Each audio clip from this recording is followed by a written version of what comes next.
Hey girl, hey, welcome back to Notes to Her, the daily pep talk. I'm Yaya, your confidence and mindset coach, here to help you stop settling, stop shrinking, and finally show up like the woman that you were always meant to be. Now, today's note, this one comes straight from the conversations that I've been having with my girls lately. Conversations about love, worth, settling, and the way women bend themselves for partners who wouldn't even bend an inch for them. And I felt like you needed this message too, because I've been seeing a lot of women acting out in desperation and giving their all when it's really undeserving. Now, the funny thing is, I actually recorded this episode 2 weeks ago, but I had to come back and re record it because the conversations that I was having was getting so good. There was more that I wanted to add to this note. Because before you give your heart, your energy, and your loyalty to somebody, you really need to remember who you are. So, this note is about knowing your place in your own life and refusing to be anybody's backup plan. Now, before we really get into it, I need you to do something for me. If you're multitasking right now, cooking, driving, okay, maybe not driving because I need you to focus on the road and be safe. But if you're folding laundry, scrolling, half listening, I want you to pause. Sit down if you can, unclench your jaw, take a deep breath, and then let out a good sigh. And give me the next 12 to 13 minutes of your full undivided attention.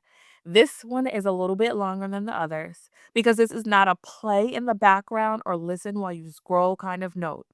This is a real conversation. The kind you have with your closest friend when she looks you dead in the eyes and says, I love you too much to keep letting you do this to yourself. We're about to talk about the energy that you are not taking into the new year because you cannot carry the same standards, the same excuses, the same self abandonment into a new chapter and expect a different life. And if that makes you uncomfortable already, that's okay because growth usually is. Now, before we go any further, I want to say this note is not about shaming you. It's not about blaming you for your past choices. It's not about making you feel behind or foolish. If you love deeply, that doesn't make you weak. If you want partnership, that doesn't make you desperate. And if you've stayed too long before, that doesn't make you stupid. It just makes you human. But loving hard without boundaries will drain you, and wanting love without self worth will cost you. So I'm here to remind you about loving yourself enough to stop settling. It's about deciding right now that you are no longer available for relationships, situationships, or dynamics that drain you, confuse you, or make you question your worth. You don't have to have it all figured out. You don't have to know who you're becoming yet, but you do have to decide what you're done tolerating. Now, what I say next might sting you a little bit, but it's said with love. I see a lot of women who are forgetting who they are lately, forgetting their worth, forgetting their value. And a lot of that comes from low self esteem and shaky confidence, even when it looks like they have it all together. They start believing a man has to choose them for them to feel worthy. They lower their standards just to keep someone who barely shows up. They accept crumbs because rejection feels scarier than loneliness. And before you think, that's not me, let me be honest with you. I love hard. I used to believe that if I loved somebody deeply enough, if I showed up enough, if I was patient enough, forgiving enough, understanding enough, he would finally see how worthy I was and step up to be the man that I needed him to be. I thought that love was something that you had to earn, something that you had to prove. But here's what I learned the hard way: loving someone else harder does not fix anything. It taught me how much I was willing to abandon myself to keep someone. And when I truly learned to love myself, I learned how to set boundaries. And once I had boundaries, everything became clear. If a man couldn't treat me the way that I deserved, he could not be my man. Not because I love deeply, not because I'm cold or guarded, but because I refuse to make space for someone who only shows up halfway. And if someone can't treat you the way that you deserve, they shouldn't get access to you, period. So you might be asking, why does this cycle happen so much? First, You've probably been taught to prove that you're worthy. Be agreeable, be patient, be understanding, be right or die. Meanwhile, who's riding for you? Now, this next one I also see a lot. Women confuse attention with affection. And this one runs deep. Because when you've gone years without feeling truly seen, when you've been emotionally neglected in childhood or past relationships, when you're used to crumbs, the bare minimum can feel like a feast. Well, let me be real with you. A good morning text should not feel like a miracle. When you've been emotionally starving, anything looks like a meal. Third, you start believing that being chosen is the prize. But choosing yourself will always be the real flex. Now, I'm not telling you to be single forever. That is not the assignment because most of us want partnership. But choose a partner who treats you like a queen, someone who cherishes you, someone who invests in you, someone who actually wants to learn you and continue doing it. Now, I saw a thread recently that warmed my heart, and it was about people, men and women, sharing notes that they kept in their phone of their partners for their partners' likes and dislikes, allergies, favorite foods, places to go. Like that is true effort. So do not settle for scraps just for the sake of being alone. Because listen, you can be miserable by yourself, but being miserable with somebody else is 10 times worse. Now, the last thing you might be saying is, well, I'm scared because if I walk away, that means that I'm starting over. Starting over is scary. I'm not even going to lie to you about that. But being at war with someone who claims to love you, that will destroy your peace, your mental health, your confidence, and your spirit. And the crazy thing is, you may not even realize it. But starting over with your self respect intact is always better than staying with someone who chips it away. Trust me on this one. Based on conversations that I've had with clients, friends, and women that I've mentored, here's what I see. Women aren't settling because they don't know better. They're settling because they hope better will come from the person they've chosen. Some feel like their time is running out.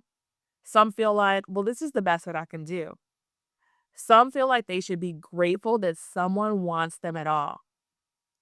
And that right there, that is the wound.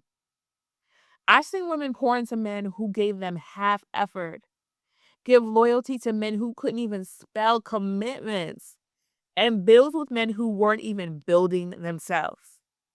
And every time the woman says, I just thought if I loved him harder, he'd love me better. Girl, listen, loving someone harder does not heal what they refuse to fix. It does not make a broken man whole. It does not make a detached man present. And it does not make an inconsistent man consistent. Your love doesn't cure wounds someone refuses to acknowledge. And then there's that woman that convinces herself, well, at least he talks to me. At least he comes back. Sis, crumbs are not a meal. You deserve consistency. You deserve clarity. You deserve reciprocity. You deserve someone who chooses you without hesitation. And if he can't do that, he has already shown you his capacity. So believe him. Though somewhere deep down, there's a part of you that doesn't fully believe that you are the prize. There's a part of you that thinks that love has to be earned. Where does that come from? Maybe the woman who raised you stayed with men who treated them badly. Maybe you watched your mother or grandmother make themselves feel small. Maybe you were taught to sacrifice and survive, to be strong, to hold everything together. Maybe you grew up seeing women love men who didn't love them the same. And whether you realized it or not, you learned loving means proving myself. Loving means surviving pain. Loving means staying even when it hurts.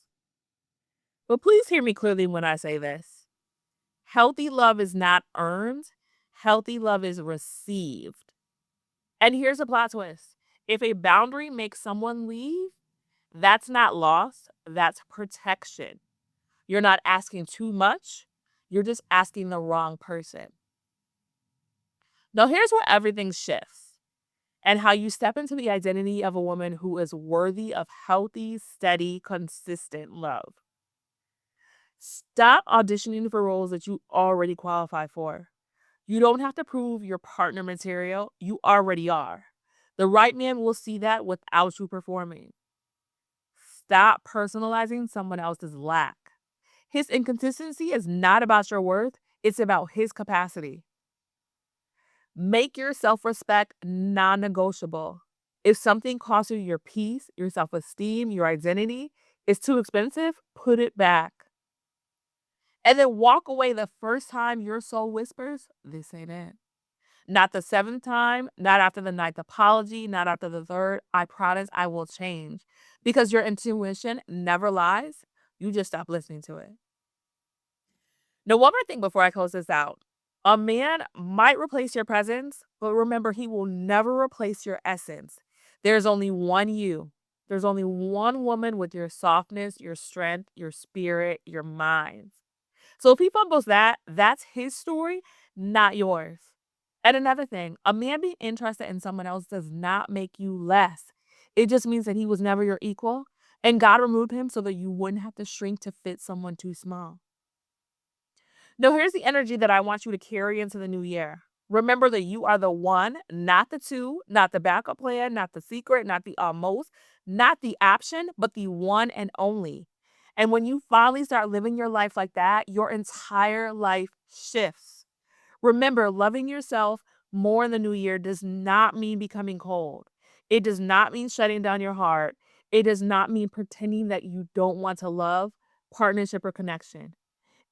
It means you stop auditioning for people who should already be showing up. It means you stop explaining your worth. It means you stop shrinking to be chosen. And if this note stirred something up in you, if it made you feel seen, called out, emotional, or quietly determined, I need you to do two things for me. First, make sure that you are subscribed to this podcast because the next two notes before the new year, they are a must hear if you want to enter the new year with confidence. Because we're going to be talking about reflection, identity, and who you are choosing to be moving forward. And I don't want you to miss out on those conversations. And secondly, promise yourself this. You are not walking into the new year still accepting less than you deserve, not in love, not in how you're treated, and not in how you speak to yourself. This year may not have gone how you planned, but the next one will not be built on settling. You deserve better, and you are finally ready to demand it. So, if this note hit home for you, make sure you share it with another woman who needs this reminder too, because none of us are meant to shrink our way into love.